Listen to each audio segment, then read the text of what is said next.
1384ခုနှစ်ပြသုလဝိကျော်6ရက်2023ခုနှစ်ဇန်နဝါရီလ17ရက်ဗုဒ္ဓနေ့၌အွန်လိုင်းမှာဟောကြားအပ်သော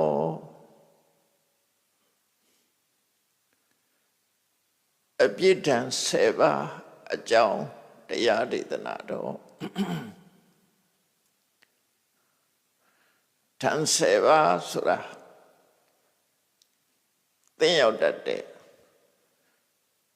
မကောင်းတာလုပ်လို့ရှိရင်အပြစ်ဒဏ်နေဒဏ်7ပါးကြောက်ရောက်တတ်တယ်ဆိုတဲ့စကားရှိတယ်ပေါ့နော်အဲ့ဒီမှာဒဏ်7ပါးနဲ့ပတ်သက်ပြီးတော့ဓမ္မပဒပါဠိတော်မှာမြတ်စွာဘုရားဟောထားတာရှိတယ်အဲ့ဒါနဲ့ဆက်ပြီးတော့ရှေးဥစွာပြောရမှာဆိုလို့ရှိရင်သူက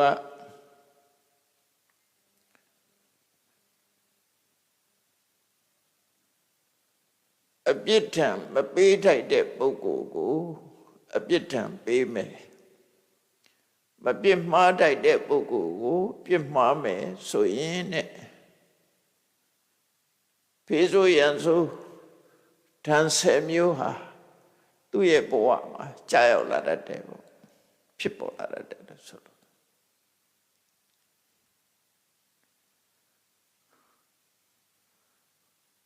အဲ့ဒီမှာအပြစ်ဒဏ်မထားလိုက်တဲ့ပုဂ္ဂိုလ်ထားတာလည်းပဲမှားယွင်းမှုတစ်ခုပေါ့မပြစ်မှားလိုက်တဲ့ပုဂ္ဂိုလ်ပြစ်မှားတာလည်းမှားယွင်းမှုတစ်ခုအဲ့ဒါအတော့သတိထားရမယ့်ကိစ္စတစ်ခုကိုကအပြစ်လို့ထင်မိမှန်းလို့အပြစ်မဟုတ်တာတွေရှိတတ်တယ်ပေါ့နော်အဲ့တော့မျိုးသတိထားတဲ့နယ်ပေါ့မပြစ်မှားလိုက်တဲ့ပုဂ္ဂိုလ်တော့ပြစ်မှားတယ်အပြစ်ဒဏ်မပေးတဲ့ပုဂ္ဂိုလ်အပြစ်ဒဏ်တော့ပေးတယ်ဆိုရင်အဲ့ဒီပုဂ္ဂိုလ်ဟာကံဆိုးမှုမောင်ကြပြီးတော့ကိုယ့်ရဲ့လောက်ရကသူ့ကိုပြန်ပြီးတော့ဒဏ်ခတ်တတ်တယ်ဒါကြောင့်မို့ဒဏ်10ပါးလို့ခေါ်တာပေါ့နော်ဒဏ်7ပါးအဲ့ဒါနဲ့ပတ်သက်ပြီးတော့မသားစရာလေးတွေရှိတယ်လောကမှာချီးမွမ်းတိုက်တဲ့ပုဂ္ဂိုလ်ရှိတယ်ကဲ့ရဲ့တိုက်တဲ့ပုဂ္ဂိုလ်ရှိတယ်အဲ့လိုချီးမွမ်းတိုက်တဲ့ပုဂ္ဂိုလ်ကိုချီးမွမ်းတာရဲ့ကဲ့ရဲ့တိုက်တဲ့ပုဂ္ဂိုလ်ကိုကဲ့ရဲ့တာရဲ့အမှန်ကန်ဆိုလို့ရှိရင်သူအပြစ်မဟုတ်အမှန်ကန်ပြောတာဆိုရင်တော့အပြစ်မဟုတ်ပြောတဲ့လို့ပြောတာဆိုရင်အပြစ်မဟုတ်ဘူးသို့တော့ချီးမွမ်းတိုက်တဲ့ပုဂ္ဂိုလ်မဟုတ်ဘဲနဲ့သွားချီးမွမ်းရင်အပြစ်ဖြစ်တယ်သူကလည်းကဲ့ရဲ့တိုက်တဲ့ပုဂ္ဂိုလ်မဟုတ်ဘဲနဲ့သွားကဲ့ရဲ့ရင်လည်းအပြစ်ဖြစ်တယ်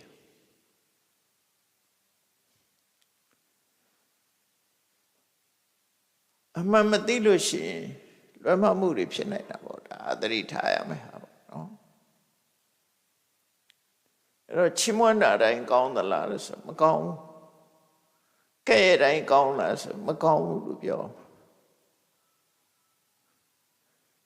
ကဲ့ရဲ့တိုက်တဲ့ပုဂ္ဂိုလ်မဟုတ်ဘဲနဲ့သွားကဲ့ရဲ့ရင်လည်းကိုယ်မှအပြစ်ဖြစ်တယ်ချီးမွမ်းတိုင်းကောင်းသလားလို့ဆို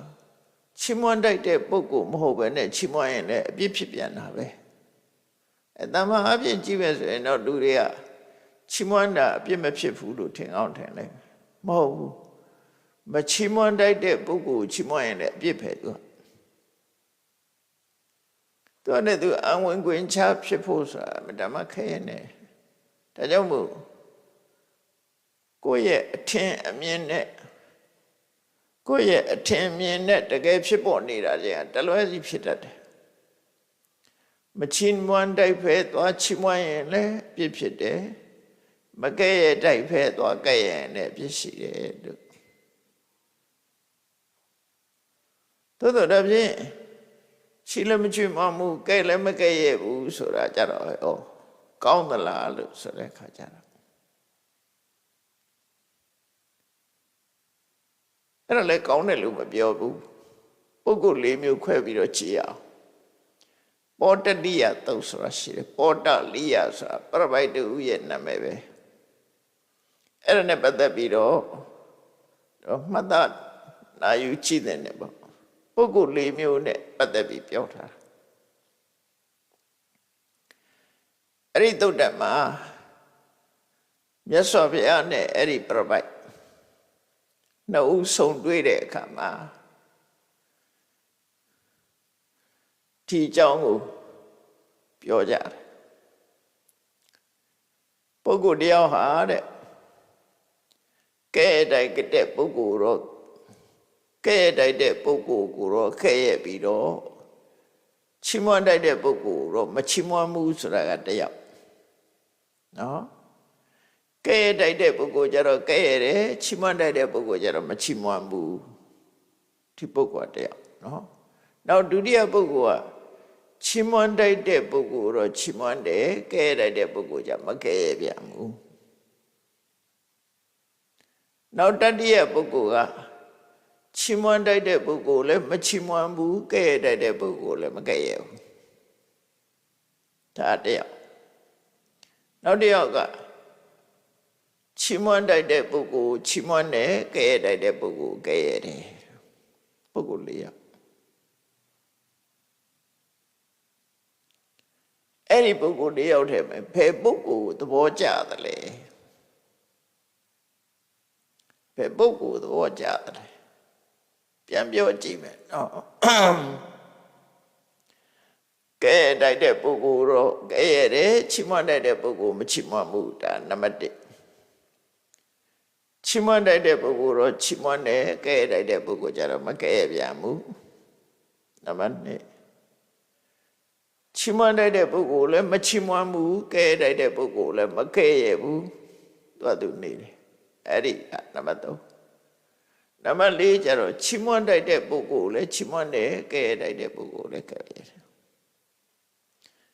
အဲ့ဒီလူ၄မျိုးပုဂ္ဂိုလ်၄မျိုးဟာဘယ်ပုဂ္ဂိုလ်ရွေးမလဲ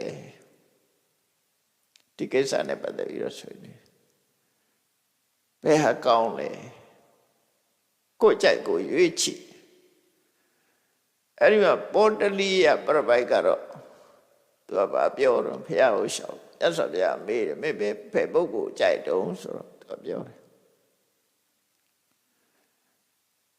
ကဲတိုက်တဲ့ပုဂ္ဂိုလ်လည်းမကဲရဘူးချီးမွမ်းတိုက်တဲ့ပုဂ္ဂိုလ်လည်းသူမချီးမွမ်းဘူးကိုယ့်ကိုအေးအေးဆေးဆေးလစ်လျူရှုနေတာကောင်းတယ်ဘယ်သူမှကြည့်မနေနဲ့မပြောနဲ့အဲ့ဒီပုဂ္ဂိုလ်ကောင်းတယ်လို့သူကဆုံးမနော်ကဲရတဲ့ပုဂ္ဂိုလ်လည်းမကဲရဘူးချီးမွမ်းတတ်တဲ့ပုဂ္ဂိုလ်လည်းမချီးမွမ်းဘူးဥပိ္ပခာရှုနေတာအဲ့ဒါအကောင်းဆုံးလို့သူကြိုက်တဲ့ပုဂ္ဂိုလ်အဲ့ဒီပုဂ္ဂိုလ်ဘာလို့လဲဆိုသူကြောင်းပြတာတော့ပါတော့လစ်လျူရှုတာကောင်းတယ်ပေါ့သူချီးမွမ်းတိုက်တာပဲဖြစ်ဖြစ်ကဲတိုက်တာပဲဖြစ်သွားလဲကဲလည်းမကဲရနဲ့ချီးမွမ်းလည်းမချီးမွမ်းနဲ့ကဲလည်းမကဲရနဲ့ချီလည်းမချီးမွမ်းနဲ့အဲ့ဒါကောင်းတယ်ဥပိ္ပခာရှုတာကောင်းတယ်သူကအဲ့လိုဆိုတယ်အဲ့တော့မြတ်စွာဘုရားကတော့အရှင်ဘုရားကတော့ဘယ်သူကြိုက်တုံးဆိုမြတ်စွာဘုရားကမရှိတယ်ချီးမွမ်းတိုက်တဲ့ပုဂ္ဂိုလ်ကိုတင့်တော်တဲ့အချိန်ကာလချီးမွမ်းမှုအချိန်တိုင်ချီးမွမ်းတဲ့ကဲတိုက်တဲ့ပုဂ္ဂိုလ်ကလည်းပဲအချိန်ခါလိုက်ပြီးတော့ကဲတိုက်တယ်အဲ့တော့မြတ်စွာဘုရားကတော့ကတော့တဲ့ချီးမွမ်းတိုက်တဲ့ပုဂ္ဂိုလ်အချိန်အားလျော်စွာချီးမွမ်းရမယ်ကဲတိုက်တဲ့ပုဂ္ဂိုလ်လည်းအချိန်ခါအားလျော်စွာကဲရမယ်အဲ့ဒီပုဂ္ဂိုလ်မျိုးငါကြိုက်တယ်တဲ့ဘာဖြစ်လို့တော့ဆိုတော့အရာခသိမ်းမှာအချိန်ကာလကိုနားလဲတာအခွင့်အခါကိုနားလဲတာကောင်းတယ်တဲ့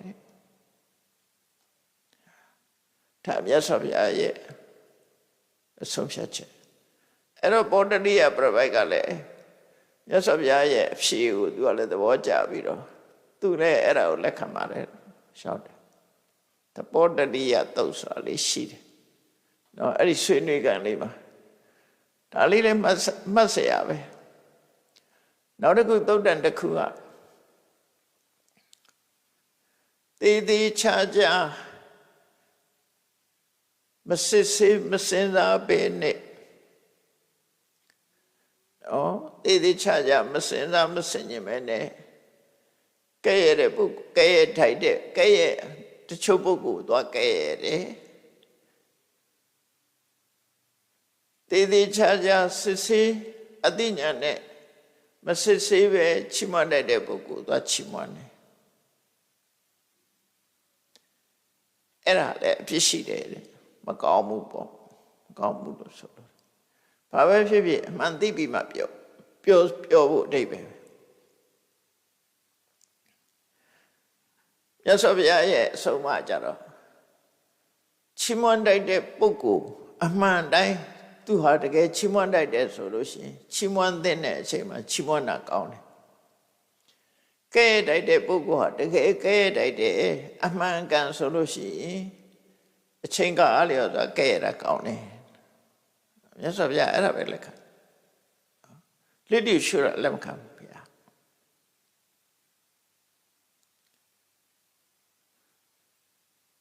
အဲ့ဒီတုတ်တန်လေးတွေရှိအဲ့ဒီမှာမြတ်စွာဘုရားအသိဉာဏ်မရှိဘဲနဲ့သေသေးချာချာမစင်စားပဲနဲ့ချီးမွမ်းတဲ့ပုဂ္ဂိုလ်သွားပြီးတော့ကဲ့ရဲ့လို့ရှိရင်လည်းအပင်ငရဲကြတတ်တယ်အပြစ်ဖြစ်တတ်တယ်နော်ချီးမွမ်းတဲ့ပုဂ္ဂိုလ်ကိုသေသေးချာချာမချီးမွမ်းတဲ့ပုဂ္ဂိုလ်သွားချီးမွမ်းရင်လည်းအပြစ်ဖြစ်တယ်နော်ဆိုလိုတာကဲ့တဲ့ပုဂ္ဂိုလ်ကိုသွားချီးမွမ်းရင်လည်းအပြစ်ဖြစ်တယ်ချီးမွမ်းတဲ့ပုဂ္ဂိုလ်သွားကဲ့ရဲ့ရင်လည်းအပြစ်ဖြစ်တယ်တို့ဆိုတော့လေပေါ့အဲ့ဒါနဲ့ပတ်သက်ပြီးတော့အခုထမ်းဆဲပါဆိုတာလေးကိုမတနာယူကြည့်တဲ့နဲ့ပေါ့အဲ့ဒါတွေပါဝင်ပေါ့ကောကလိကဆိုတဲ့ယဟန်ဟာရှင်သာရိပုတ္တရာတို့ရှင်မောဂလန်တို့ကိုတွားပြီးတော့လောဘချီတယ်ဆိုပြီးတော့တွားပြီးတော့ကဲ့ရဲ့တယ်မြတ်စွာဘုရားကတားတယ်မပြောနဲ့သူတို့ကဒီလိုမဟုတ်ဘူးအဲ့ဒီဇလန်းလေးကဒီလိုဖြစ်တာကောကလိကဝေလန်တိခေါင်တဲ့မြို့တစ်မြို့မှာသူကနေတာအဲ့ဒီမှာကျောင်းဖုန်ကြီးရှင်သာရိပုတ္တရာတို့ရှင်မောဂလန်တို့ကြွသွားတဲ့အခါကျတော့မျက်နှာလှုပ်တာပေါ့သူကရက်ထဲသူတကာရကမတွေသွားပြီးတော့ဆော်ဩတာမြတ်စွာဘုရားရဲ့ထိတ်တန်းတပည့်ကြီးတွေရှင်သာရိပုတ္တရာတို့ရှင်မောဂလန်တို့လာနေတယ်မင်းတို့မလူကြဘူးလားတန်ညဘူးလားဘာလို့ကြညာလို့ကြနဲ့သွားပြီးတော့သူကစိတ်ဆော်တိုက်တွန်းတယ်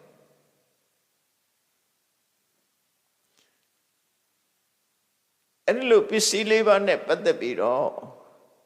တောင်းတာမျိုးတွန်းတာမျိုးကိုမြတ်စွာဘုရားမနှစ်သက်ဘူးသူတရာတရားနဲ့သူလှူတာသာလက်ခံကိုလုံးလပယောဂနဲ့ပစ္စည်းလေးပါးနဲ့ပတ်သက်ပြီးလှူကြအောင်တန်းကြအောင်နဲ့ပြောတာလုံးဝမကြိုက်ဘူးမြတ်စွာဘုရားနော်ပစ္စည်းလေးပါးနဲ့ပတ်သက်ပြောရလို့ရှိရင်ပယုတ်တဝါစာလို့ခေါ်တယ်တောင်းတာကြတော့ဝိညတ္တိလို့ခေါ်တယ်အဲဒီဝိညတ္တိဆိုရင်လုံးဝလက်မခံတာမြတ်စွာဘုရားပစ္စည်းလေးပါးနဲ့ပတ်သက်ပြီးတောင်းတာယန္နာလှူခန္ဓာလုံးဝမကြိုက်တယ်ယဟန်နေကိုပြညတ်ထားတယ်အဲ့ဒီကောကလိကယဟန်ကသူတကာရကမတွေသူတိတရှင်သာရိပုတ္တရာတို့ကြွလာတဲ့အခါမှာသူသွားဆော်ဩတာနောက်တည့်ကျတော့တကာရကမတွေကဆွန်နေဟင်းနေနဲ့လူရန်နေနဲ့လာရရှင်သာရိပုတ္တရာကသိလိုက်တယ်ဒါသူသွားပြီးတော့ဆော်ဩထားတယ်ဆိုသိတော့ရှင်သာရိပုတ္တရာနဲ့ယဟန်တွေကတကာရကမတွေလာလှူတာမဆောင်တော့ဆွမ်းခံထွက်သွားကြတယ်နော်ဆွမ်းခံထွက်သွားပြီအဲ့တကာရကမတွေရဲ့အလှူပစ္စည်းတွေကိုဘယ်လိုပြောတော့ဆိုကောကလိကတဲ့ဒါတွေကဝိနည်းတရားတော်နဲ့မဆက်ဘူးတဲ့မင်းလည်းမသုံးနိုင်ဘူးငါတို့လည်းမသုံးဘူးဆိုပြီးတော့အလှူမခံတော့ဆွမ်းခံထွက်သွားကြအဲ့ဒီမှာသူကဒေါသထွက်တယ်လူဆိုတာတော့အဲ့လိုပဲဖြစ်မှာပဲနော်ဒေါသဖြစ်တယ်ဒေါသဖြစ်ပေမဲ့လို့ထိတ်တန်းတပည့်ကြီးတွေ ဆိုတော့သူဘာမှမပြောရဲဘူးကြိတ်မိတ်နေလိုက်တယ်နောက်တစ်ချီရောက်တဲ့အခါကျတော့နောက်တစ်ခေါက်ခရီးမှကျတော့သူရဲ့လုံလပြောကမပါဘူးရှင်သာရိပုတ္တရာတို့ရှမောက္ကလန်တို့ကြွလာတယ်ဆိုတဲ့အခါမှာတရားရကမတွေကနောက်ပတ်တန်ဃာတွေနဲ့တခွတပားကိုသင်္ကန်းတစ်စုံစိတ်လှူတယ်အလုံးလှူတော့ရှင်သာရိပုတ္တရာကအကုန်လုံးလက်ခံသွားတယ်အဲ့တော့ရှင်သာရိပုတ္တရာလက်ခံခြင်းဟာလောဘနဲ့လိုချင်လို့လက်ခံတာမဟုတ်ဘူးဒါဓမ္မိယလတ္ထသူတရာတရားလျောက်သူလာလှူတာဆိုလှူခံခွင့်ရှိတယ်အဲ့ဒီနဲ့လှူခံသူရဲ့ရည်ရွယ်ချက်ကတရားရကမတွေလည်းကုသိုလ်ရပါစေယဟန်တွေလည်းပဲသင်္ကန်းရှားပါမှုမဖြစ်ပါစေနဲ့အဲ့ဒီရည်ရွယ်ချက်နှစ်ခုနဲ့လက်ခံလိုက်ကောကလိကဒေါသထွက်အရင်တော့သူငါစီမံထားတော့ကတော့မင်းလည်းမသုံးနိုင်ဘူးတန်ဃာတွေလည်းမသုံးနိုင်ဘူးဆိုပြီးလက်မခံအခုကျတော့လှူတာတွေအကုန်ယူသွားတယ်ဆိုပြီးတော့ဒါပစ္စည်းချင်းအတူမှမတူတာနော်အဲ့ဒီမတူတာကို तू မသိဘူးမသိဘဲနဲ့ဒေါသထွက်ပြီးတော့မျိုးသိမ့်မထားနိုင်တဲ့အခါကျဘုရားကိုသွားလျှောက်တာ तू ဘုရားကတခြားနေရာမှာနေတာ तू ချက်ချင်းခရီးထွက်ပြီးတော့ဘုရားသွားလျှောက်သာရိပုတ္တရာမောက္ကလန်တို့ဆိုတာတဲ့စိတ်ကောင်းမရှိဘူးလူညံ့နေလူယုတ်တွေဆိုပြီးတော့မြတ်စွာဘုရားတရားသွားလျှောက်တော့မြတ်စွာဘုရားကသိတယ်ကောကလိကမပြောနဲ့မင်းဒုက္ခရောက်လိမ့်မယ်မပြောနဲ့သူတို့ကဒီလိုစိတ်ဓာတ်ရှိတဲ့ပုဂ္ဂိုလ်တွေမဟုတ်ဘူးမတန်ဖြူစင်တဲ့ပုဂ္ဂိုလ်တွေသွားမပြစ်မှာနဲ့မရဘူးပြောတာပဲမြတ်စွာဘုရားတားရမရအဲ့ဒါနဲ့သူဖျားစီကထွက်လာတဲ့အခါမှာမြတ်စွာဘုရားအကြောင်းကနေဆင်းပြီးတော့ဖျားသတင်းသုံးတဲ့ကြောင်းတိုက်ရဲ့မုတ်ဥပြစ်မဲ့လည်းရောက်ရောသူခန္ဓာကိုယ်မှာလူဘဝဘူးထားတယ်ဆိုတာဘူးကြီးတွေဖြစ်လာအကုန်အလိုလျောက်ခန္ဓာကိုယ်မှာဘူးလုံးတွေထားလာဝါထားတရားထားနေအဖူးပြင်းကြီးတွေထုတ်ထားပြီးတော့ချက်ချင်းပဲအဲ့ဒါကြီးတဲ့ကြီးထွားပြီးသူဟာအရိနာမှာပဲလဲသွားချက်ချင်းယောဂရပြီလဲသွားမပြစ်မှားတဲ့ပုဂ္ဂိုလ်တော့ပြစ်မှားတာအဲ့ကောကလိကဆိုအဲ့ဒါမျိုးအဲ့ဇလန်လည်းရှိတယ်ပေါ့အဲ့ဒီမှာဒီမြတ်စွာဘုရားကဟောတာအေးမကဲ့ရဲ့ထိုက်တဲ့ပုဂ္ဂိုလ်သွားကဲ့ရဲ့ရင်လေဒုက္ခရောက်တတ်တယ်မချီးမွမ်းတိုက်တဲ့ပုဂ္ဂိုလ်ချီးမွမ်းရင်လည်းဒုက္ခရောက်တတ်တယ်နှစ်ခုစလုံးပါတယ်နော်အဲ့ဒါကိုရသော်ဗျာလူတွေရဲ့ပါဇက်မှာတဲ့လူအသက်ကိုဖြတ်တောင်းနိုင်တဲ့ဓမ္မတစ်ချောင်းပါတယ်ပေါ့အဲ့ဒါကိုပြောတာဟုတ်ဝစီဗေဒအထိတိုင်းရှာဆိုတဲ့စကားလုံးကဖြစ်လာတာအဲ့ဒါရသော်ဗျာကတော့နှုတ်ဓာကြီးလို့ပြောတာနှုတ်ကဖြစ်လာတဲ့ဓာကိုယ်ပါဇက်ကမပြောတဲ့နာပြောလိုက်လို့ရှိရင်အဲ့ဒါဓာလို့ပဲကိုယ့်ကိုပြန်ခုတ်ပြီးတယ်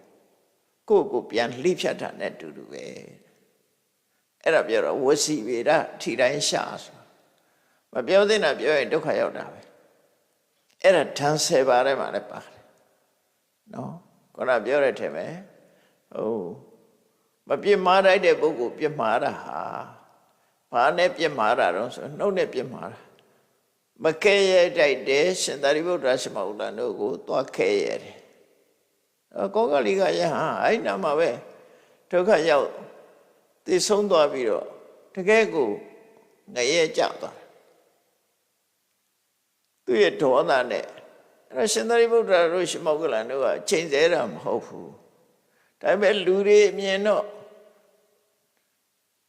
ဒီလိုလဲထင်မှားတယ်ထေဝဒမြေမျိုးတုန်းကသရင်ဖြစ်ခဲ့ဘူးတယ်တချို့ပုဂ္ဂိုလ်တွေကပြောကြတယ်ထေဝဒကြီးမြေမျိုးတာတဲ့ယဟန်ဂေါရမကချိန်ဆလို့ ဖះကကျိန်တယ်လို့သူမြေမျိုးတာလို့ပြောကြတယ်မဟုတ်တဲ့တဲ့ပြောတာပြောပါတယ်လူဆိုတာလေကျိန်တယ်လို့ဖြစ်သွားတာမဟုတ်ဘူးသူလှုပ်တဲ့အကုသိုလ်ကသူ့ထန်ခတ်သွားတာဘယ်ရာပဲဖြစ်ကိုလှုပ်တာကိုခံရတာပဲကိုလှုပ်တဲ့လူရကကိုပြန်ထန်ခတ်တာသာဖြစ်တယ်ဘယ်သူမှကျိန်တယ်လို့လည်းမဟုတ်ဘူးကျိန်နေလည်းရတာမှမဟုတ်တာအခုကောကလိကလည်းရှင်သာရိပုတ္တရာရုရှမောက္ကလတို့ကကျိန်တာမှမဟုတ်တာသူဒီလိုဖြစ်တဲ့ဆိုတဏှာတော်တဏှာကြောင့်သို့တော့သူ့ဒေါသနဲ့သူကသူခံရတာဒါတွေကဒေဝရကလည်းဖះကိုပြစ်မှားတဲ့စိတ်တွေအဲ့ဒီစိတ်တွေကြောင့်လို့သူမြေမြို့တာဖះနဲ့ဘာပတ်သက်မှုမရှိဘူးဖះကိုပြစ်မှားတာပြစ်မှားတဲ့အကုသိုလ်ကသူ့ကိုချုပ်ပေးတာလောကကြီးမှာကိုယ့်အပြစ်ကိုသိသိချာချာသိတတ်ဖို့လိုတယ်ပေါ့နှုတ်မို့ဆိုရင်တစ်ဖက်ကနေပြီးတော့ပယောဂနဲ့လှုပ်တယ်တို့ဘာတို့အဲ့ဒါမျိုးတွေလည်းဖြစ်တတ်တယ်လူတွေမှာတွေးတတ်တယ်ဒီအဲ့ဒါမျိုးကိုပြစ်မှားလို့ကိုအကုသို့ကိုခံရတယ်လို့မသိပဲနဲ့တစ်ဖက်ကနေပြီးတော့ဒီပယောဂအတတ်နဲ့လှုပ်တယ်တို့ဘာတို့အဲ့လိုတွေဖြစ်လာတတ်တယ်ပေါ့နော်အဲ့တော့အကုသို့ဆိုတာကြောက်ဖို့ကောင်းတယ်ပေါ့မြင်ရတဲ့အရာလည်းမဟုတ်ဘူးကိုဒေါသနဲ့ကိုပြန်ခံရတာအခုတန်7ပါးဆိုတာရှမောက္ကလံအတ္တခံရမှုနဲ့ပတ်သက်ပြီးတော့ပြောမယ်ဆိုရင်ရှမောက္ကလံမထေရမြတ်ကအတိတ်ကကံကြမ္မာကိုရှောင်လွဲလို့မရလို့သူလုပ်ခဲ့တဲ့တန်ကိုသူပြန်ခံရတာအတိတ်ကမိဘနှစ်ပါးကိုတပ်ဖြတ်ခဲ့တယ်အဲ့ဒီတတ်ခဲ့တဲ့အကုသိုလ်ကံကနောက်ကနေလိုက်ပြီးအခုဘဝထီအောင်လိုက်လာပြီးတော့အကျိုးပေးတာအဲ့တော့သူလုပ်ခဲ့တဲ့အကုသိုလ်ကံကနေပြီးတော့အကျိုးပေးတာသို့တော့ရှမောက္ကလံကတော့လုပ်ခဲ့တဲ့အတိတ်ကဟာကိုသူကခံရတာရှမောက္ကလံကိုတတ်တဲ့လူတတ်သမားရှမောက္ကလံကိုတတ်တဲ့လူတတ်သမား900ကျတော့ပြုသူအသစ်ဆိုတဲ့အတိုင်းပဲသူတို့ကရှမောက္ကလံကိုသွားတတ်တာဘာလို့တတ်တော့ပတ်စံရလို့တတ်တာတတ်ခိုင်းတာဘယ်သူတုံးဆိုလို့ရှိရင်ရှမောက္ကလံကတကူကြီးတော့တရားဟောတဲ့အခါမှာနတ်ပြည်ကြွတယ်နတ်ပြည်ကြွပြီးနတ်ပြည်ကအကြောင်းဟောတယ်ငရဲတို့ပြိတ္တာဘုံတို့ကြွပြီးတော့ဟောတယ်အဲ့ဇာလန်နေဟောတဲ့အခါမှာမကြည်ညိုတဲ့ပုဂ္ဂိုလ်တွေကရှမောက္ကလံပေါ်မှာအညှိုးထားကြတယ်အခွင့်သာတဲ့အခါပတ်စံပေးပြီးတတ်ခိုင်းတယ်ခုခေတ်မှာရှိတာမဟုတ်နော်ရှင်းခိုင်းလိုက်တာပေါ့နိခုခေတ်လို့ပြောမယ်ဆိုပတ်စံပေးရှင်းခိုင်းလိုက်တယ်အဲ့ဒီလာပြီးတော့တတ်တဲ့လူတွေကအတတ်ခိုင်းတဲ့လူရောတတ်တဲ့လူရောသူတို့ကပြုသူအသစ်ရှမောက္ကလံအတတ်ခံရတဲ့ရှမောက္ကလံကတော့ဖြစ်သူအဟောင်းနော်ပြုသူအသစ်ဖြစ်သူအဟောင်းဆိုခံရတဲ့ပုဂ္ဂိုလ်အဟောင်းကိုခံရတယ်ဟိုလူတွေကအသစ်အဲ့ဒီအသစ်လုပ်တဲ့ကံကိုသူတို့လည်းဒီဘဝမှာပဲယန္နာပုဂ္ဂိုလ်ကြီးပြမှာသည့်အတွက်ကြောင့်ဒီဘဝမှာပဲခံစားရတယ်ဓာန်7ပါးဆိုတာအဲ့ဒါနဲ့ပတ်သက်ဟောတာနော်သူတို့ခံရတယ်ဒီ7မျိုးလုံးခံရတယ်လို့ပြောတာတော့မဟုတ်ဘူးဒီ7မျိုးဖြစ်တတ်တယ်လို့ပြောတာနော်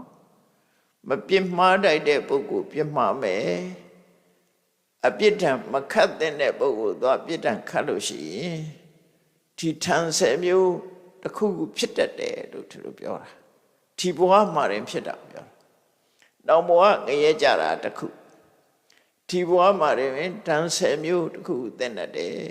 အပြစ်ဒဏ်တွေကြာရောက်လာတတ်တယ်အဲ့တော့အဲ့ဒီအပြစ်ဒဏ်10မျိုးဆိုတာဘာလဲအကုန်လုံးတစ်ပြိုင်တည်းကြာတာပြောတာမဟုတ်ဘူးတစ်ခုဖြစ်မယ်လို့ပြောတာနော်10မျိုးလုံးခံရမှာပြောတာမဟုတ်ဘူးအဲ့ဒါနဲ့ပတ်သက်ပြီးမြတ်စွာဘုရားဟောထားတာယောထံတေ ယောထန္တေနအထန္တေတုအပရုဋ္ဌေတုထုတ်တိအပြစ်ဒဏ်မခတ်တိုက်တဲ့ပုဂ္ဂိုလ်ကိုအပြစ်ဒဏ်ခတ်တယ်မပြစ်မှားတိုက်တဲ့ပုဂ္ဂိုလ်ကိုပြစ်မှားတယ်ဆိုလို့ရှိရင်တဲ့တတနာမညတရံဌာနံခိပ္ပမေဝနိခိစတိဒံ10မျိုးဖြစ်ပေါ်လာနိုင်တဲ့အခြေအနေ10မျိုးတည်းကတစ်မျိုးမျိုးကိုအလင်းအမြန်ရောက်လာတတ်တယ်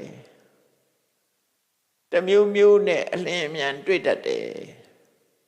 အလင်းအမြန်ဆိုတာဒီတဘဝမှာပဲတွေ့တယ်ချက်ချင်းတွေ့တာရှက်မကြခင်တွင်တွေ့တာဒီလိုဆိုလို့တတနံအညတရံဌာနံဒီအချက်10ချက်တည်းကတစ်ခုခိပ္ပမေဝနိကိစတိဒီဘဝအတော်အတွင်းမှာပဲဒီပြစ်ဒဏ်တွေကကိုယ်စီကြောက်ရောက်လာတတ်တယ်တဲ့ဒါဘာကြောင့်ကြာတာတော့ဆိုသူပြစ်မှားတဲ့ပုဂ္ဂိုလ်ကမပြစ်မှားတတ်တဲ့ပုဂ္ဂိုလ်ဖြစ်နေတယ်တကယ်အကုန်သိက္ခာချီးမားတဲ့ပုဂ္ဂိုလ်တကယ်သူတော်စင်ပြစ်မှားလိုက်လို့ရှိရင်ဒီလိုဖြစ်တတ်တယ်သူတော်စင်မဟုတ်ဘူးဆိုတော့သူသက်သာနိုင်တယ်ဘာနဲ့တူတော့ဆိုရင်ကြောက်တုံးကိုခေါင်းနဲ့ဆောင်းတာနဲ့ရွှွန့်တုံးကိုခေါင်းနဲ့ဆောင်းရင်မတူဘူးလေရွှွန့်တုံးခေါင်းနဲ့ဆောင်းရင်တော့ရွှွန့်ဆိုတာသိမမာတော့သိမခံရအောင်ကြောက်တုံးကြီးသွားခေါင်းနဲ့ဆောင်းရင်တော့ပူခံမှာပေါ့သူတော်စင်သူတော်မြတ်တွေဆိုတာအနှစ်ရှိတဲ့ပုဂ္ဂိုလ်တွေဆိုကြောက်တုံးလို့မာနေတယ်သူတို့သွားဆောင်းရင်ခံရမှာပဲကိုကောင်းပဲကိုကွဲမှာပဲသူတော်စင်မဟုတ်တဲ့ပုဂ္ဂိုလ်ကြတော့ရွှွန့်လို့နောက်ချီတုံးလို့ဆိုတာကြတော့သိမခံရဘူးအဲ့လိုတော့ကွဲပြားခြားနားမှုရှိတယ်တခါတည်းကျတော့လူတယောက်ရဲ့ပြစ်မှားလို့တဲ့စိတ်ကလည်းပဲအဆုံးဖြတ်ပေးနိုင်တယ်ပေါ့နော်ပြစ်မှားလို့တဲ့စိတ်ကပြင်းထန်လို့ရှိရင်လေသူပြစ်မှားလို့တဲ့စိတ်ကြောင့်လည်းသူဒုက္ခရောက်နိုင်တာပဲကိုယ်စိတ်နဲ့ကိုယ်ဒုက္ခရောက်တယ်အဲ့တော့မြတ်စွာဘုရားကတတိပေးတဲ့အနေနဲ့ဒါဟောတာအပြစ်ဒဏ်မထားတဲ့ပုဂ္ဂိုလ်ပေါ်မှာအပြစ်ဒဏ်သွားထားရင်မပြစ်မှားတဲ့ပုဂ္ဂိုလ်သွားပြီးတော့ပြစ်မှားရင်ပြစ်မှားတယ်ဆိုတာခုနကဲ့ရတာလည်းပြစ်မှားတာပဲဆွဆွဲတာလည်းပြစ်မှားတာပဲမချီးမွမ်းနိုင်တဲ့ပုဂ္ဂိုလ်ချီးမွမ်းတာလည်းပြစ်မှားတယ်လို့ပဲခေါ်တယ်အဲ့ဒါဆိုရင်အပြစ်ဒဏ်10မျိုးတည်းကတစ်မျိုးမျိုးတွေ့ကြုံရနိုင်တယ်တစ်မျိုးမျိုးနဲ့တွေ့ကြုံတယ်ကဲအဲ့ဒီ10မျိုးကဘာတော့တစ်ခုချင်းကိုကြည့်ပါစို့ဝေဒနံဖရုတံအဲ့လိုပုဂ္ဂိုလ်မျိုးဟာတဲ့ယောဂဝေဒနာကြမ်းတမ်းနဲ့ခံရခဲ့တဲ့ပြင်းထန်တဲ့ယောဂဝေဒနာတစ်မျိုးမျိုးကိုခံစားရတတ်တယ်ဒီဘဝတွေမှာယောဂဖြစ်လာပြင်းထန်တဲ့ယောဂဝေဒနာဘယ်လိုဟာတော့ဆိုလို့ရှိရင်သူကခေါင်းကိုက်တာတို့ဘိုင်းနာတာတို့အစားပြီးတော့အမလေးလူလေးခံရခဲ့တဲ့ဝေဒနာမျိုးတစ်မျိုးမျိုးဖြစ်လာတတ်တယ်ခဏပြင်းထန်တဲ့ယောဂဝေဒနာကိုယ်တဏ္ဍမှာဖြစ်ပေါ်လာတတ်တယ်တဲ့ဒါတစ်ခုအဲ့တော့မပြင်းမှားတဲ့ပုဂ္ဂိုလ်တော့ပြင်းမှားလို့ရှိရင်ကိုယ်မှာယောဂရလာတတ်တယ်လို့ဆိုလို့ပဲနော်ပြင်းထန်တဲ့ယောဂဝေဒနာမျိုးရလာတတ်တယ်နောက်တစ်ခုကဘာလို့ဆိုစာနေဆုံးရှုံးမှုပင်မဘာမှရှာဝေထားတဲ့ကိုယ့်ရဲ့ပစ္စည်းတွေဟာဆုံးရှုံးမှုနဲ့ကြုံရတတ်တယ်ပျောက်တယ်ဆုံးရှုံးတယ်ပြက်တယ်အသိခံရတယ်အလူခံရတယ်တမိုးချီတဲ့ပစ္စည်းတွေပါသွားတယ်ပင်ဘာမှရှာထားလို့ရတဲ့ပစ္စည်းတွေဟာလက်လွတ်ဆုံးရှုံးသွားနိုင်တယ်အဲ့ဒါဒုတိယပြစ်ဒဏ်ပဲပထမပြစ်ဒဏ်ကပြင်းပြင်းထန်ထန်ယောဂရတတ်တယ်ဒုတိယကကိုယ်ပိုင်ဆိုင်တဲ့ပစ္စည်းတွေဟာပျက်စီးဆုံးရှုံးမှုနဲ့ကြုံရတတ်တယ် တတိယကဘာလို့ဆိုလို့ရှိရင်တရိရတ္တသဖိဒနံကိုယ့်ရဲ့ခန္ဓာကိုယ်မှာတဲ့လက်ကျိုးတာတို့ခြေကျိုးတာတို့မျက်စိထိခိုက်တာတို့လက်ဖြတ်ခံရတာတို့ခြေတော့ဖြတ်ခံရတာတို့ကိုယ်ရင်ကစိတ်ပိုင်းတွေတခုပြတ်တောက်ခံရတာ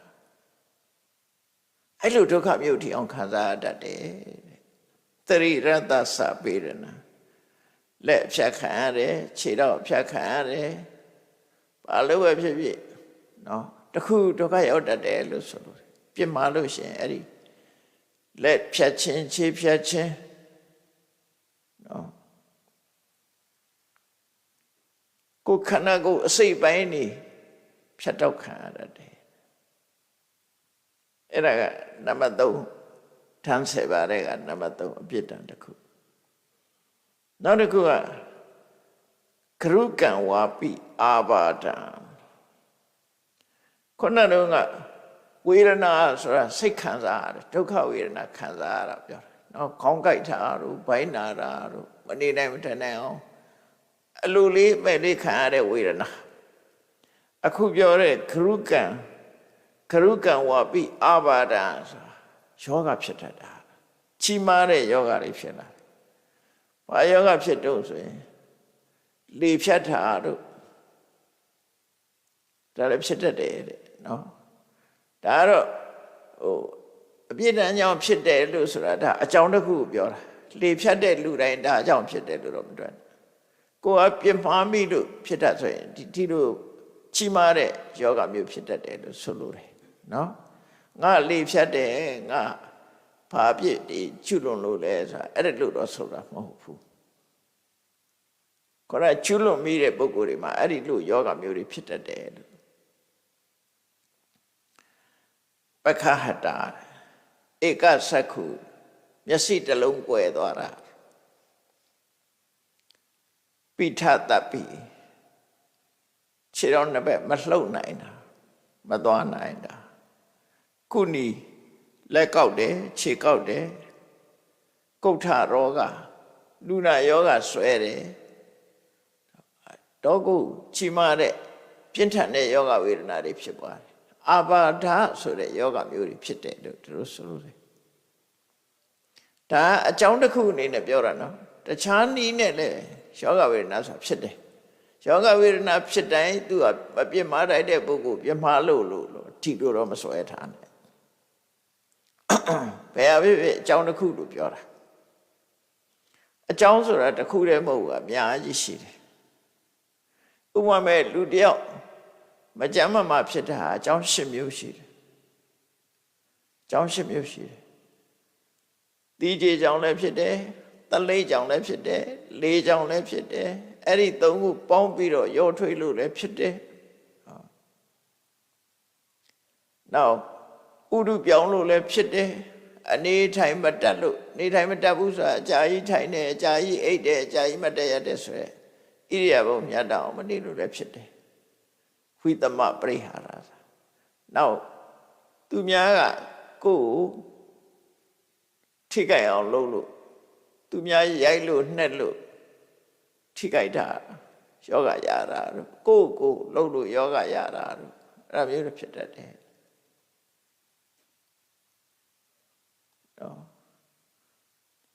လေးကြောင့်ဖြစ်တယ်တီးကြေကြောင့်ဖြစ်တယ်တလိကြောင့်ဖြစ်တယ်သုံးခုပေါင်းလို့လည်းဖြစ်တယ်သုံးခုပေါင်းရောရှက်ပြီးတော့လည်းဖြစ်တယ်ပေါ့နော်ဥရုပြောင်းလို့ရှိရင်လည်းဖြစ်တယ်နောက်အနေထိုင်မတတ်လို့ရှိရင်လည်းဖြစ်တယ်နောက်တစ်ခုကသူများကလှုပ်လို့လည်းဖြစ်တယ်ကိုလှုပ်တာပဲဖြစ်ဖြစ်သူများကတန်ရရတဲ့ယောဂပေါ့နောက်ဆုံးတစ်ခုကကန့်ကြောင့်ဖြစ်တယ်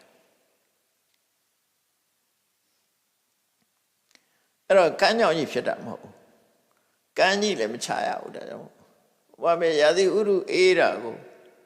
နွေထွေမတည်ပဲနဲ့အေးတဲ့သွားလို့နှာစီးချောင်းဆိုဖြစ်တာဒါတိတ်ကလှုပ်လို့မှမဟုတ်တာမစင်ញင်လို့ဖြစ်တာမတည့်တာစားပြီးဝန်းလျှောတာဒါမတည့်တာစားလို့ဖြစ်တာကမ်းကြောင်ဝန်းလျှောတာမဟုတ်အဲ့လိုပေါ့ပစ္စုပန်အကြောင်းကတတ်ရှိတယ် အကုန်လုံးကိုဒါတစ်ခုတည်းလို့ပြောတာမဟုတ်အခုလည်းအဲ့တိုင်ပဲမှန်နော်ဒီလိုယောဂမျိုးလည်းဖြစ်လာတတ်တယ်တဲ့ကြီးလေးတဲ့ယောဂဝေဒနာကြီးတွေလည်းခံရတတ်တယ်တဲ့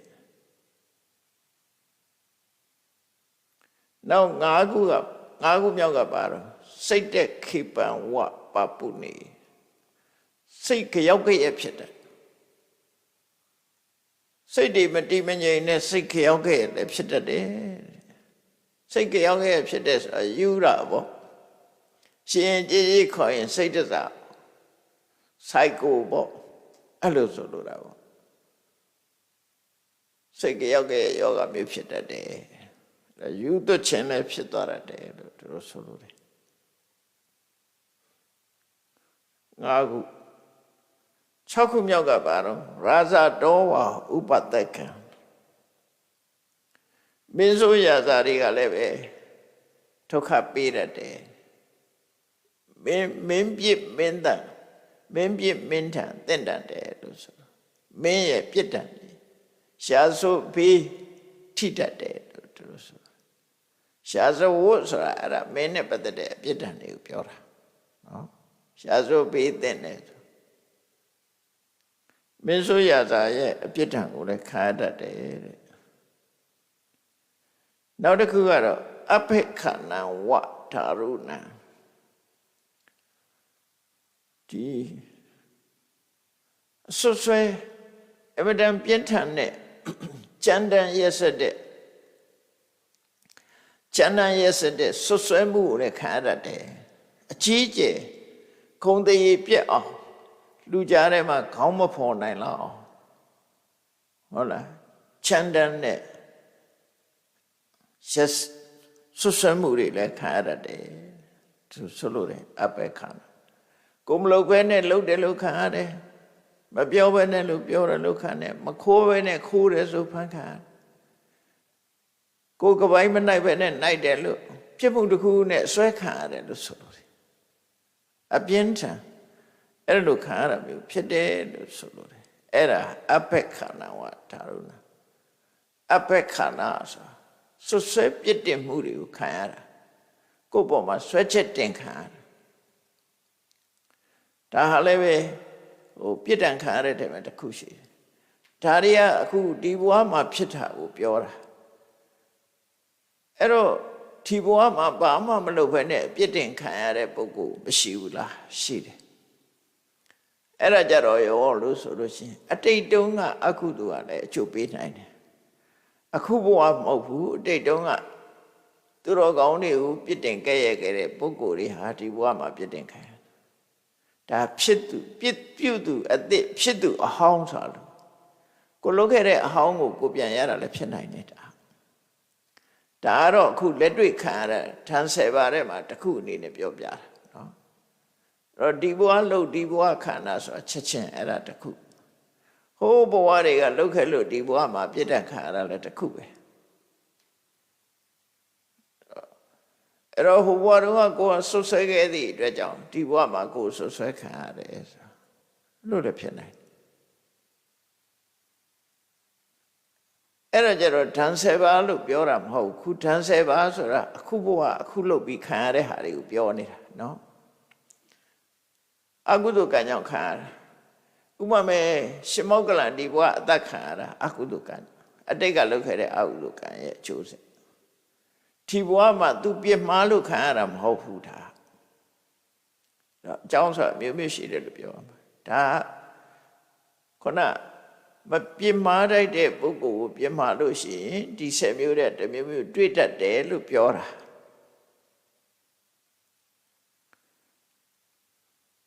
နောက်တစ်ခုကဘာလို့ဆိုပရိခယံဝယတိနံမပြစ်မှားတဲ့ပုဂ္ဂိုလ်တော့ပြစ်မှားလို့ရှိရင်ဆွေတွေမျိုးတွေကိုအားခိုးရမယ်ဆွေတွေမျိုးတွေဟာသိဆုံးသွားတကောင်ရွက်တမျက်နှာဖြစ်သွားတယ်အဲ့တော့အဲ့ဒီလိုဆိုတော့စဉ်းစားကြည့်လိုက်မယ်ဆိုရင်ဆွေတွေမျိုးတွေကကိုမဟုတ်တာလို့ဆွေတွေမျိုးတွေသိရတယ်လို့အဲ့လိုပြောအောင်မလားလို့ဆိုအဲ့လိုတော့မဟုတ်ဘူးဟုတ်တယ်မလား ဆွေမျိုးကကိုမဟုတ်တာလို့ကိုဒုက္ခရအောင်သိပေးတာဒီလိုတော့မဟုတ်ဘူးဆိုလိုတာကိုအားကိုရမဲ့အကုန်မဲ့တာကိုပြောတာအားကိုရမဲ့သွားတာကိုကမဟုတ်တာလို့သိအတွက်ကြောင့်ကိုရဲ့အကုသိုလ်ကြောင့်မို့အားကိုရတွေမဲ့ကုန်တယ်ကိုရဲ့အကုသိုလ်ကြောင့်ဆွေမျိုးတွေသိတယ်လို့ဒီလိုမတွေးနဲ့ကိုအားကိုးစရာမရှိအောင်ဖြစ်သွားတယ်လို့ဆိုလို့တယ်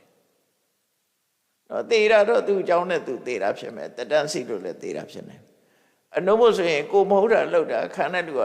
တခြားခံနေရတယ်ဆိုဆွေမျိုးတွေသေတယ်ဆိုတာမဟုတ်တာလောက်တာမှမဟုတ်တာသူတို့ကဆွေမျိုးတွေကိုအားကိုးရမဲ့ပုဂ္ဂိုလ်မရှိတော့တာလို့ဆိုလို့တယ်ကို့အတွက်ပဲဒုက္ခရောက်တာသူတို့သေတာဆုံးတာကိုပြောတာမဟုတ်ဘူးဒီဟာကနော်တခါတလေကျတော့နားလည်မှုလွဲမှားမှဆိုလို့ပြောပြတာလူတယောက်ဟာဆွေတွေမျိုးတွေနဲ့အတိုင်းဝိုင်းနေရပါမယ်လို့မဟုတ်တာလုပ်တတ်တဲ့ပုဂ္ဂိုလ်တယောက်ဟာဒီဘဝမှာတွေပဲကိုကဲမဲ့သူမဲ့သွားတဲ့အနေအထားမျိုးဖြစ်တယ်ကြုံရတယ်ပေါ့သူ့ဘဝမှာသူတို့ဆိုလိုတာပေါ့နော်ကြုံလာနိုင်တယ်ပေါ့ဘောဂနံဝပဖင်ခုရံနောက်နံပါတ်9ကြတော့သူရှာဝေစုဆောင်းထားတဲ့အသုံးအဆောင်တွေရှာဝေစုဆောင်းထားတဲ့အသုံးအဆောင်တွေဟာပျက်စီးဆုံးရှုံးကုန်တယ်ရွှေတွေထားပေမဲ့ရွှေကြောင်းတွေကမိသွေးခဲတွေဖြစ်ကုန်တယ်ချီကြောင်းတွေဖြစ်ကုန်တယ်အဲ့ဒါကိုရှာထားတဲ့ပစ္စည်းဥစ္စာတွေပျက်စီးဆုံးရှုံးမှုလို့ခေါ်တယ်မြတ်စွာဘုရားလက်ထက်တုန်းကတာဝတိမြို့မှာတထေတူကအဲ့လိုဖြစ်တယ်သူဘာကြောင့်ဖြစ်တယ်ဆိုတာတော့ဓာန်7ပါးဓာန်သိတယ်လို့မဟုတ်ဘူးအဲ့ဒီမှာတော့သူအကုသိုလ်တွေကုသိုလ်တွေကုံသွားတဲ့အခါမှာသူစုဆောင်ရှာဖွေထားတဲ့ရွှေတွေကဘာဖြစ်တော့မိသူခဲတွေဖြစ်ကုန်အကုန်လုံးမိသူခဲဖြစ်ကုန်ရွှေချောင်းတွေကြီးလိုက်တော့မိသူခဲတွေဖြစ်တော့သူဒုက္ခတွေရောက်မိတ်ဆွေကောင်းတွေကကြံပေးတယ်ဒါအကုသိုလ်ကုံလို့ရွှေရခြင်းရွှေသုံးနိုင်တဲ့အကုသိုလ်တရားသူ့မှာကုံသွားလို့အကုသိုလ်ဝင်လာလို့ချုပ်ပေးတာဓာန်7ပါးသိတာတော့မဟုတ်ဘူးသူကလောက်ထားတာအဲ့ဒါတော့မဖော်ပြဘူးပေါ့နော်တခုကြောင့်ကံကြမ္မာကောင်းတဲ့ကံကြမ္မာကုံသွားလို့ရှိရင်လည်းပဲသူပြောင်းလဲမှုတွေဖြစ်လာတတ်တယ်အဲ့တော့သူအဲ့ဒီတထေးကတာဝတိမြို့မှာသူရွှေတိုက်ရွှေတုံးတွေကမိသွေးခဲတွေဖြစ်ကုန်အဲ့တော့မိသွေးခဲတွေဖြစ်တော့သူကြံကောင်းညံကောင်းရှိတဲ့မိတ်ဆွေရာကြံပေးတယ်မင်းမိသွေးခဲတွေကိုဈေးပို့ထားပြီးတော့လူမြင်ကွဲမှာတော့ပုံထားလိုက်ကွာကိုဈေးဆိုင်ရှိမှထားအဲ့တော့လူအရက်လေးမျက်နှာလူတွေလာလိုက်မယ်မိသွေးခဲရောင်းတာလားလို့မေးလို့ရှိရင်အဲ့ဒါအယောင်းနဲ့နော်မင်းနဲ့ကန်ဆက်တဲ့ပုဂ္ဂိုလ်လာလို့ရှိရင်ရွှေတွေပါလားဘာလို့ရွှေတွေချရောင်းနေတာတော့လို့မေးလို့ရှိရင်အဲ့ဒါသူ့ကိုယောက်ျားဆိုရင်လည်းသမက်တော်လိုက်မိန်းကလေးဆိုလည်းချွေးမတော်လိုက်လို့သူ့ကန်နဲ့မင်းရွှေတွေပြန်ရမယ်အကြံကောင်းညံကောင်းပေးတယ်အဲ့ဒါနဲ့အဲ့ဒီဈေးကိုကလေးမလေးတယောက်ရောက်လာတယ်ရှောက်လာတဲ့အခါကျတော့အဲ့ကလေးမလေးကဟင်းသူများတွေကတခြားတွေရောင်းတာဒီအန်ကယ်ကြီးကတော့ရွှေတုံးတွေရောင်းနေတာပါလားလို့သူမျက်စိထဲမှာရွှေတွေပဲမြင်အဲ့ဒါနဲ့သူ့ကိုအိမ်ခေါ်သွားပြီးတော့ချွေးမတုပ်ပြီးတော့သူ့ကိုမိပြီးတော့ဒီမိသွေးခဲတွေကရွှေဖြစ်သွားတယ်အဲ့ဒါလမ်းရှိတယ်ထူးထူးဆန်းဆန်းပေါ့နော်အဲ့ဒါသူ့ရဲ့ကုသိုလ်ကံကြောင့်ပြတ်ဖြစ်တာဒါလူဆိုတာတော့ဥဒ္ဓမ60လည်းကောင်းတယ်အံ့ဩစရာလည်းကောင်းတယ်ကံကြမ္မာဆိုတာကောင်းတဲ့အခါကောင်းကျိုးပေးတယ်လို့ပဲဆိုးတဲ့အခါမှာလည်းပဲဆိုးကျိုးကပေးတတ်တယ်ပေါ့ဆိုးကျိုးပေးတတ်တယ်အဲ့ဒီမှာအဲ့ဒီကလေးမလေးကိုအမိပြုပြီးတော့ သူကံကုန်လို့ရွှေတွေကမိသွေးကဲဖြစ်သွားတာဟာပြန်ပြီးတော့ရွှေဖြစ်သွားတယ်ဒါဒီကလေးမလေးပေးလို့ရှိရင်တော့ရွှေဖြစ်တယ်သူ့ဘာသူယူရင်တော့ရွှေမဖြစ်ဘူးအဲ့ဒါလည်းရှိသေးတယ်ပုံနာဆိုတဲ့လယ်သမားတစ်ယောက်ဟာရှင်သာရိပုတ္တရာကိုဆွန့်တနတ်ကတ်လိုက်တယ်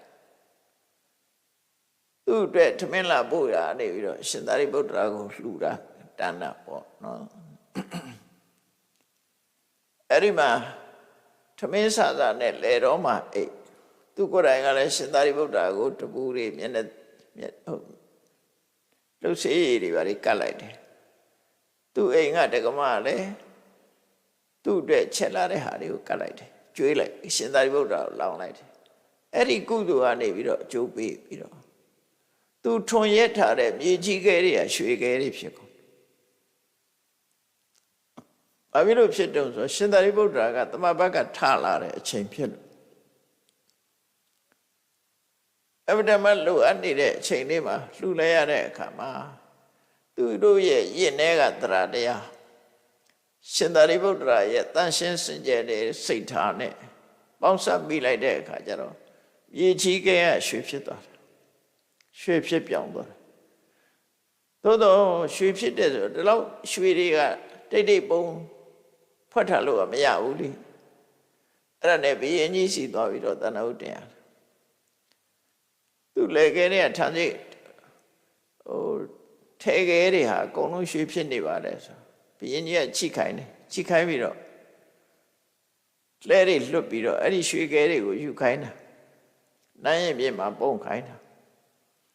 အဲ့တော့လာယူတဲ့ကောင်တွေကဟာတို့ဘုရင်ကြီးရဲ့ဘုံတော်ကံတော်ကြောင့်မြေကြီးခဲတွေကရွှေခဲတွေဖြစ်ပါတယ်ဆိုပြီးမားလိုက်တဲ့အခါမြေကြီးခဲပြန်ဖြစ်သွားတယ်နောက်ကြတော့အဲ့လိုမဟုတ်ဘူးပုံနာရဲ့ကုသိုလ်ကံကြောင့်ဖြစ်တာလို့ဆိုပြီးတော့ပုံနာပစ္စည်းအနေနဲ့မှရွှေဖြစ်တယ်နိုင်ရင်ပြင်ပုံလိုက်တဲ့အခါရွှေဘုံကြီးကအကြီးကြီးဖြစ်တော့ဒီမြို့မှာဒီလောက်ချမ်းသာတဲ့လူရှိလားမရှိဘူးဆိုတော့အဲ့ဒါသူ့ကိုအဲ့ဒီနေ့ပါပဲတထေးဘွယ်ပေးလိုက်တယ်ကုသိုလ်ကနေခြင်းအကျိုးပေးတာအဲ့ဒါကုသိုလ်ကလည်းအကျိုးပေးတယ်လို့အကုသိုလ်ကလည်းအကျိုးပေးတတ်တယ်ပေါ့နော်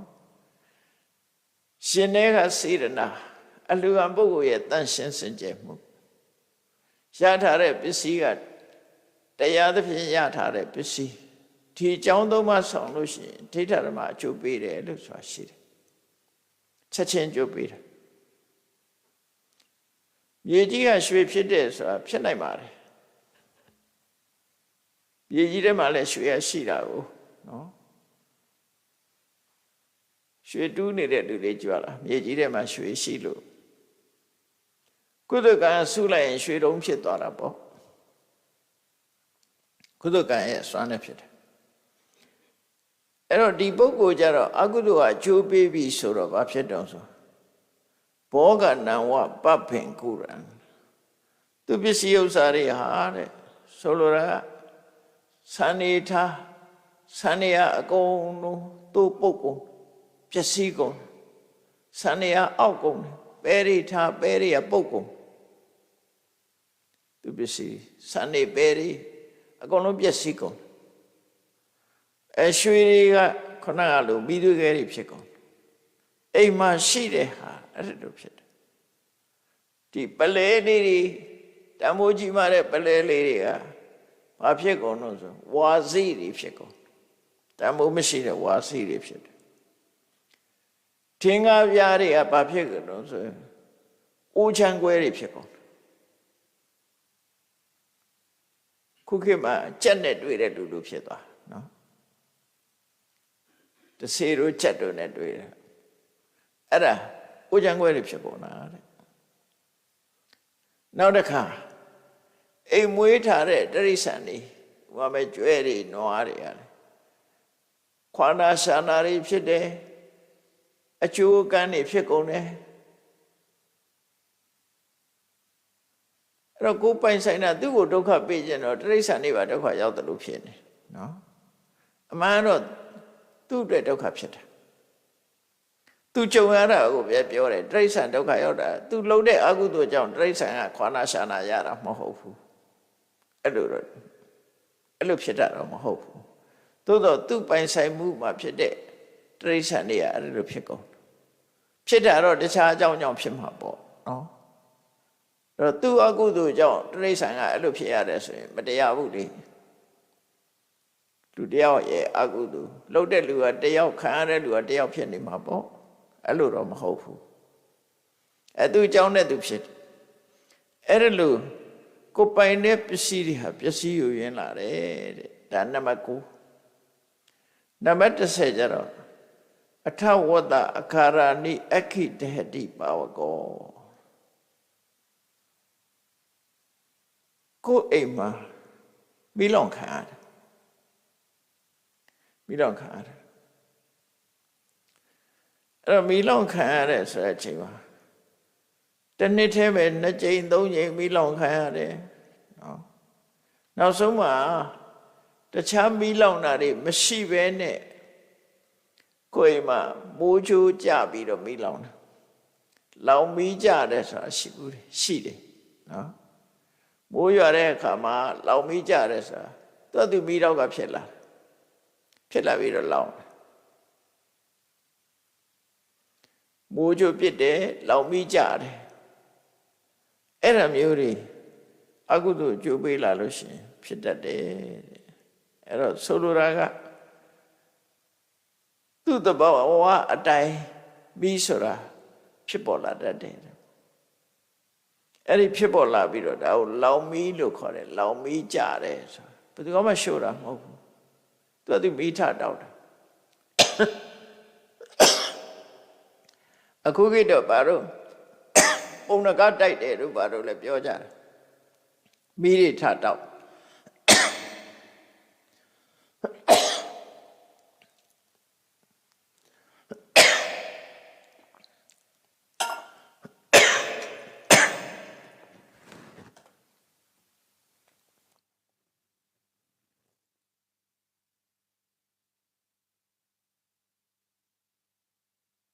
ဖြစ်တတ်တယ်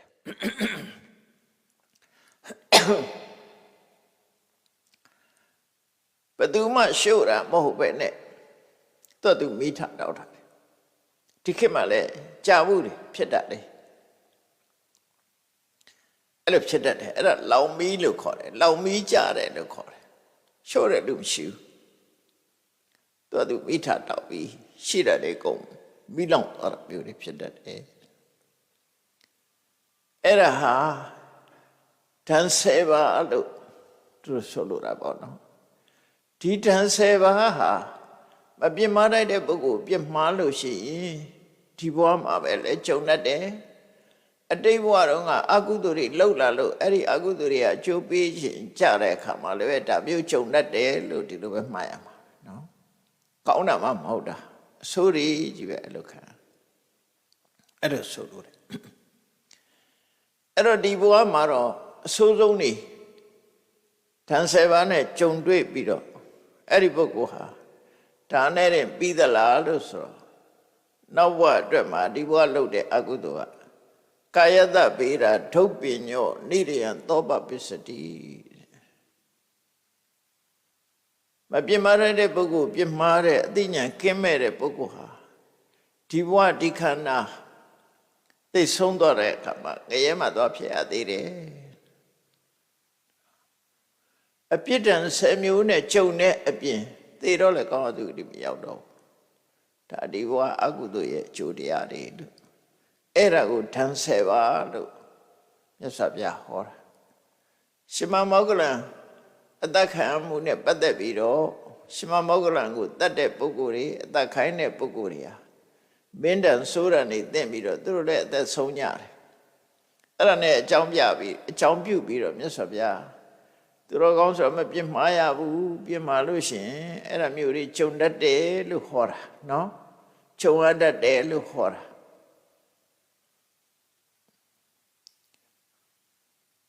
တချို့ကိစ္စတွေကဆိုပါစို့ပါဏာတိပါဒအမှုပြုလို့ရှိရင်ငရဲကြတယ်လို့မြတ်စွာဘုရားမဟောဘူးအဲ့လိုပါဏာတိပါဒအမှုသည် ငရဲ၌ဖြစ်စေနိုင်သည်ပြိတ္တဘဝဖြစ်စေနိုင်သည်တရိစ္ဆာန်ဘဝကိုဖြစ်စေနိုင်သည်ဖြစ်စေနိုင်သည်ဆိုတာဖြစ်ရမယ်လို့ပြောတာမဟုတ်ဘူးတခြားအကြောင်းအကျိုးတွေရှိသေးတယ်လို့ဆိုလိုတယ်နော်မြတ်စွာဘုရားအဲ့ဒါတည်းကို definitely မဟုတ်ဘူးဘယ်တော့မှတေချာဘောဟောတာတော့အမေတတ်တယ်အမေတတ်ရင်သေသည်ချာမဲ့မှာငရဲကြမှာသိကြတယ်အဲ့ဒါကိုအနန္တရိယကံလို့အနန္တရိယဆိုတာသေသည်ချာမဲ့မှာနောက်ဘဝမချဘူးနောက်ဘဝတစ်ခုမချမှာမဟုတ်ဘူးသေသည်ချာမဲ့မှာသေချာဘောငရဲကြမဲ့ကံတော့အမေတတ်တယ်အဖေတတ်တယ်ယဟန္တာတတ်တယ်ဖျားသွေးစိတ်တယ်အောင်လုပ်တယ်တန်ခါသင်ခွဲတယ်အဲ့ဒါကံကြီးထိုက်တယ်လို့ခေါ်တယ်အဲ့ဒါမျိုးတော့သေချာဘောဉာဏ်နဲ့ဟာတွေကိုသေချာဘောလို့မြတ်စွာဘုရားမဟုတ်ဖြစ်နိုင်တယ်လို့ဟောတာဖြစ်ရမယ်လို့ပြောတာလည်းမဟုတ်ဘူး maybe နဲ့ဟောတာ must be မဟုတ်ဘူးဒါအသိအဓိပ္ပာယ်ရှိတယ် maybe နဲ့ must be မတူဘူးနော်အဲ့တော့အကြောင်းညင်ညွတ်လို့ရှိရင်ဖြစ်သွားတယ်အဲ့လိုပါဏာတိပါဒတွေလောက်ပြီးတော့ငရဲမကြတဲ့လူကရှိသေးတယ်ကိုဘာဖြစ်လို့တော့ဆိုဂျားထဲမှာဖြတ်သွားပြီလူဆိုတာကုသကံဆိုတာရှိသေးတယ်လေဥပမာတစ်ခုပြောမယ်ဆိုရင်တမ္ပတာထိကဆိုတဲ့နှစ်ပေါင်း90တည်ရန်ကြတဲ့လူတွေကိုဆက်ဖြတ်ပြီးတော့တတ်တဲ့လူတတ်သမားကြီးဟာအနှစ်90အမှုထမ်းလာတာလူပေါင်းများစွာတတ်ရှားတူကပြုတ်တဲ့နေ့မှာရှင်သာရိပုတ္တရာကသူ့ကိုချီးမြှောက်လို့ရှင်သာရိပုတ္တရာတရားနာလိုက်ရတဲ့အခါမှာသူ့စိတ်ထဲမှာစိတ်နှလုံးအေးချမ်းသွားတယ်အဲ့ဒီနေ့မှာပဲသူသေဆုံးသွားတော့သူကဒုတိယနတ်ပြည်ရောက်သွားနော်အဲ့တော့ရှင်သာရိပုတ္တရာနဲ့တွေ့လို့တရားနာလိုက်ရလို့ကုသကောင်းမှုလုပ်လိုက်လို့အဲ့ဒီကုသလေးကဝင်းကယ်လိုက်တာနှစ်ပေါင်း90လူတက်လာတဲ့အကုသကံကအကျိုးမပေးတာမဟုတ်ဘူးအခွင့်အရေးမရလိုက်တာဟိုကဥသွားတယ်လို့ပြောတာကုသကံနဲ့အကုသကံဒီကုသကံကဥရင်ကုသအကျိုးပေးမယ်အကုသကံကဥရင်အကုသအကျိုးပေးတယ်ဒါကြောင့်မို့အဲ့ဒါကိုအကြောင်းပြုပြီးတော့သေဂာနိအရေးကြီးတယ်လို့ပြောကြတာအမှန်တော့အရေးကြီးတာမဟုတ်ဘူးသေဂာနိကံကအဆုံးဖြတ်ပေးတတ်တယ်ပေါ့အဲ့သေဂာနိမလှုပ်ဖို့တော့မကြိုးစားနဲ့အရေးကြီးတယ်ဆိုတော့ဘယ်လိုသေမှမသိပဲနဲ့ဘယ်လိုလှုပ်သွားတာကျွတ်တင်ပြီးတော့လှုပ်တာကျွတ်တင်ပြီးတော့ဒါကုသကောင်းမှုပဲစိတ်လို့သေဂာနိမလှုပ်ပဲလို့သွားစိတ်ကူးမရင်လေးနဲ့ဘယ်လိုသေမှလည်းမသိဘူးဘယ်ချိန်သေမှလည်းမသိဘူးဟုတ်တယ်မဟုတ်လား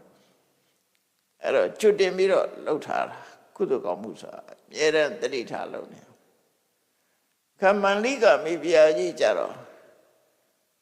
ကောသရမင်းကြီးနဲ့တွဲဖက်ပြီးတော့အာသရိတဒါနလူကြီးတွေလှူတယ်နေ့စဉ်နဲ့မြလဲဖရာတရားနာတယ်ကြောင်းသွားတယ်လှူတယ်တန်းတယ်နန်းတော်ပင့်တယ်တန်ဃာတွေလှူတယ်တန်းတယ်လုပ်သို့တော့တည်တဲ့အခါကျတော့အဝိဇ္ဇငရဲရောက်သွားတယ်ဘာဖြစ်လို့လဲသူကတိတ်ပုံပြစ်မှုတွေတခုကျူးလွန်မိတာကိုဘုရင်ကြီးကလည်းခတ်အားဆိုသူလိန်လိုက်တယ်သူကလိန်လိုက်တယ်ရှက်ဖွယ်ရကိစ္စတစ်ခုပေါ်လာတော့သူလိန်လိုက်တယ်လိန်လိုက်ပြီးတော့သူကသူစိတ်မကောင်းဖြစ်ပြီးတော့သေတော့အဲ့ဒီစိတ်မကောင်းတဲ့စိတ်နဲ့သေလို့သူကငရဲရောက်သွားတယ်သို့တော့ကြာရှည်အဲ့ဒီအကုသိုလ်ကံကအကျိုးမပေးနိုင်ဘူးသူလုပ်ခဲ့တဲ့ကုသိုလ်ကံတွေကအားကောင်းတော့သူကနတ်ပြည်ရောက်သွားတပတ်ဖယ်ခံလိုက်ရတယ်ဒီလိုလည်းရှိတယ်နော်ဒီလိုလည်းရှိတယ်ဒါကြောင့်မို့လို့ကုသကံကအားကောင်းရင်ကုသအကျိုးပေးသွားတယ်တခုမှတ်ထားဖို့ရတော့ကုသကံကအားကောင်းရင်ကုသကံကအကျိုးပေးမယ်အကုသကံအားကောင်းနေရင်အကုသအကျိုးပေးမယ်ဒါကတခုအဲ့ဒီထဲမှာပဲကုသကံကအားမကောင်းမိမဲ့လို့အခွင့်အရေးရရင်သူကအရင်ကျိုးပေးမယ်ကုသကံကအခွင့်အရေးရတယ်ဒါပေမဲ့အားကောင်းကြီးတော့မဟုတ်ဘူးအခွင့်အရေးရရင်သူကအကျိုးပေးမယ် ကုသိုလ်ကံကအခွင့်အရေးရရင်ကုသိုလ်ကံအကျိုးပေးမယ်အကုသိုလ်ကံအခွင့်အရေးရရင်အကုသိုလ်အကျိုးပေးတယ်အခွင့်ရတဲ့ဟာကအကျိုးပေးသွားတယ်အကောင်းသည်ဖြစ်စေမကောင်းသည်ဖြစ်စေချမ်းစွာရှိတယ်နော်အဲ့တော့ကံကြမ္မာနဲ့ပတ်သက်ပြီးမြတ်စွာဘုရားဟောထားတာမှတ်သားစရာလေးလူတယောက်ဟာအဆိုးတွေကြီးပဲလုပ်တဲ့လူတယောက်ရှိတယ်အကောင်းမရှိတဲ့လူတယောက်ရှိလူတယောက်ကတော့ကောင်းတာတွေများများလုပ်တယ်ဒါပေမဲ့လို့ပုရုဇဉ်သဘာဝအလျောက်မကောင်းတာလည်းလုပ်တယ်အဲ့ဒီပုဂ္ဂိုလ်နှစ်ယောက်ဟာကောင်းတာမလုပ်ဘဲနဲ့မကောင်းတာတွေလုပ်တဲ့ပုဂ္ဂိုလ်ဟာအပြည့်အဝအကုသိုလ်ခံရတယ်တခါတည်းမကောင်းတာလုပ်ပေမဲ့လို့ကောင်းတာတွေများများလုပ်ထားတဲ့ပုဂ္ဂိုလ်ကြတော့လုံးဝမခံရဘဲနဲ့အကုသိုလ်ရဲ့အကျိုးလုံးဝမခံရတဲ့ပုဂ္ဂိုလ်လည်းရှိတယ်အဲ့ဒါကိုမြတ်စွာဘုရားကဥပမာပေးထားစားကွက်နဲ့ဥပမာပေးထားစီဝတိလုံးတော့စားခဲ့တဲ့ခဲကိုကော်ဖီပကံနဲ့ထက်ကော်ဖီပကံပြေးလာအောင်ရေးထက်အဲ့ဒီစားခဲ့ရကော်ဖီပကံနဲ့ထည့်လိုက်ရေးဟာတောက်မဖြစ်လောက်ငမ်းမယ်ဒီစားခဲ့ရစီဝတိလုံးလောက်စားခဲ့ရကော်ဖီပကံတော့တင်ရှိတဲ့ရေးဆိုရင်တောက်မဖြစ်အောင်ငမ်းမယ်ရေအိုးတိုးစားတဲ့မှာထည့်လိုက်ပဲဆိုရင်အဲ့စားခဲ့ဘာမှမရှိတော့ဘာဖြစ်လို့ရေများသွားတာလေရေနေရင်ငမ်းမယ်ရေပြားရင်မငမ်းတော့စားပမှန်းတော့မသိလိုက်တော့အဲ့ဒါလိုပဲကုသိုလ်များနေတဲ့ပုဂ္ဂိုလ်တယောက်ဟာအကုသိုလ်ကနည်းနည်းလေးပဲပျောက်သွားတယ်လို့သူတို့ဆိုလို့အကျိုးပေးဖို့မပေါ်လာနိုင်ဘူးတဲ့ကတ္တရားဆိုတာများသောအားဖြင့်လူတွေကကံကံနဲ့ပြောနေတာအတိတ်ကံကိုပြောနေကြတာကိုလုံးနေတာအကောင်းလားဆိုးလားဒါပဲသိဖို့လိုတယ်နော်ကံအကျိုးပေးပြီဆိုမှငါကံမကောင်းဘူးငါကံကောင်းတယ်နဲ့တွက်နေကြတာမှန်ကိုလုံးနေတဲ့အချိန်မှာကံကောင်းတဲ့အလုပ်လားမကောင်းတဲ့အလုပ်လားဒါပဲတွက်ဖို့လိုတယ်ကံကောင်းခြင်းမကောင်းခြင်းကကိုလုံးတဲ့အလုပ်ပစ္စုပန်လုပ်နေတဲ့အလုပ်နဲ့ပူဆိုင်အတိတ်ကဟာကိုပြင်လို့မရဘူးအတိတ်ကဟာကိုဆွဲပြီးတော့လူတွေကlucky တို့ unlucky တို့လုပ်နေကြကိုလုပ်တဲ့အလုပ်ကိုပဲကိုယ်ကိုစစ်ဆေးတဲ့နဲ့ပေါ့နော်အခုလုပ်နေတာအကောင်းလားဆိုလားဒါပဲကြည့်ရမှာဖြစ်တယ်ဒါကြောင့်မို့မကောင်းမှုအကုသိုလ်ဆိုတာလည်းပဲပြစ်ဒဏ်ခတ်တတ်တယ်လောကကြီးမှာအချုပ်မှတ်လိုက်ရမယ်ဆိုရင်ဆိုးကျိုးမှန်သမျှသည်အကုသိုလ်ရဲ့အပြစ်အကုသိုလ်ရဲ့အကျိုးလူတွေခံရတဲ့ဆိုးကျိုးဒုက္ခမှန်သမျှသည်အကုသိုလ်ရဲ့အကျိုးနော်ချမ်းသာစရာစိတ်ချမ်းသာစရာဒုက္ခမှန်သမျှသည်ကုသိုလ်ရဲ့အကျိုးဒါကတော့နိယမသဘောတရားအရာကုသိုလ်ကဆိုးကျိုးပေးတာမရှိဘူးအကုသိုလ်ကလည်းကောင်းကျိုးပေးတာမရှိဘူးပေးရင်ဆိုးကျိုးပဲပေးမယ်ဒါတော့သိချပေါ့ပဲအဲ့ဒါလို့မှတ်သားထားပြီးတော့ကိုယ့်ဘဝနေ့စဉ်ဘဝမှာကောင်းခြင်းဆိုးခြင်းကံကောင်းခြင်းကံဆိုးခြင်းကိုယ့်အကိုသေသေးချာချာဆုံးဖြတ်ပြီးတော့မကောင်းတဲ့ကံတွေကိုရှောင်ဖို့ကောင်းတဲ့အလုပ်တွေကိုလုပ်ဖို့ကျင့်ကြံကြိုးကိုပွားများအားထုတ်နိုင်ကြပါစေကုန်သတည်း